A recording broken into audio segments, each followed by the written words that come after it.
जय श्री राम।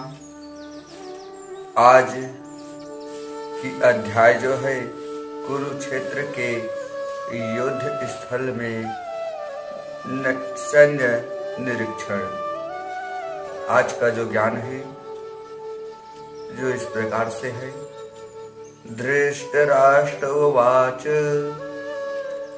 धर्मक्षेत्रे कुरुक्षेत्रे समवेतायुयुत्सवा मामका पांडवासेव किम कुर्वत संजय।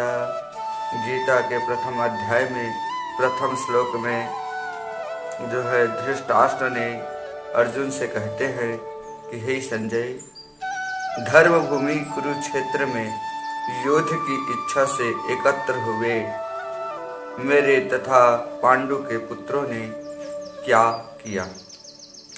भगवद गीता एक बहुपठित आस्तिक विज्ञान है जो गीता के महात्मा में सार रूप में दिया हुआ है।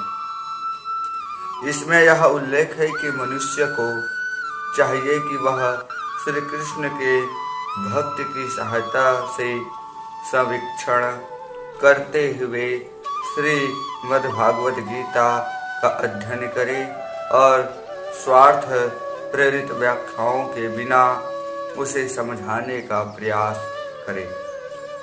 अर्जुन ने जिस प्रकार से साक्षात भगवान कृष्ण से गीता सुनी और उसका उपदेश ग्रहण किया, इस प्रकार की स्पष्ट अनुभूति का उदाहरण भगवद गीता में ही है। यदि उसी गुरु परंपरा से निजी स्वार्थ से प्रेरित हुए बिना किसी को भगवद गीता समझने का सौभाग्य प्राप्त हो तो वह समस्त वैदिक ज्ञान तथा विश्व के समस्त शास्त्रों के अध्ययन को पीछा छोड़ देते हैं। पाठक को भगवद गीता में न केवल अन्य शास्त्रों की सारी बातें अपितु ऐसी बातें भी मिलेंगी जो अन्यत्र कहीं उपलब्ध नहीं हैं। यह गीता का विशिष्ट मानदंड है। स्वयं भगवान श्री कृष्ण द्वारा साक्षात उच्चारित होने के कारण यह पूर्ण आस्तिक विज्ञान है। महाभारत में वर्णित धृतराष्ट्र तथा संजय की वार्ताएं इस महान दर्शन के मूल सिद्धांत का कार्य करती है। माना जाता है कि इस दर्शन की प्रस्तुति कुरुक्षेत्र के युद्ध स्थल में हुई जो वैदिक युग से पवित्र स्थल रहा है। इसका प्रवचन भागवत में भगवान द्वारा मानव जाति के पथ प्रदर्शन हेतु तब किया गया जब वे इस लोक में स्वयं उपस्थित थे। धर्म क्षेत्र शब्द सार्थक है क्योंकि कुरुक्षेत्र के युद्ध स्थल में अर्जुन के पक्ष में श्री भगवान स्वयं उपस्थित थे। कौरवों का पिता धृतराष्ट्र अपने पुत्रों के विजय की संभावना के विषय में अत्यधिक संदिग्ध था। अतः इसी संदेह के कारण उसने अपने सचिव से पूछा, उन्होंने क्या किया। यह आसक्त था उसके पुत्र तथा उसके छोटे भाई पांडु के पुत्र कुरुक्षेत्र में अपने पुत्रों की नियति के विषय में आसक्त होना चाह रहा था। क्योंकि इस युद्ध को कुरुक्षेत्र में लड़ा जाना था जिसका उल्लेख वेदों में स्वर्ग के निवासियों के लिए भी तीर्थ स्थल के रूप में हुआ है। अतः धृतराष्ट्र अत्यंत भयभीत था कि इस पवित्र स्थल का युद्ध के परिणाम पर न जाने कैसा प्रभाव पड़े। उसे भली भांति ज्ञान था कि इसका प्रभाव अर्जुन तथा पांडु के अन्य पुत्रों पर अत्यंत अनुकूल पड़ेगा क्योंकि स्वभाव से वे सभी पुण्य आत्मा थे।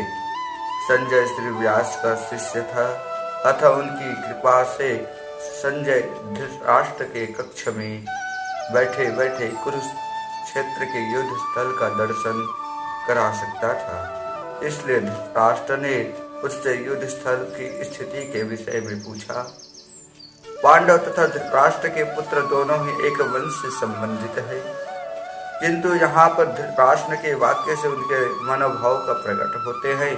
उनसे जानबूझकर अपने पुत्रों को कुरु कहा और पांडु के पुत्रों को वंश के उत्तराधिकारी से विलग कर दिया।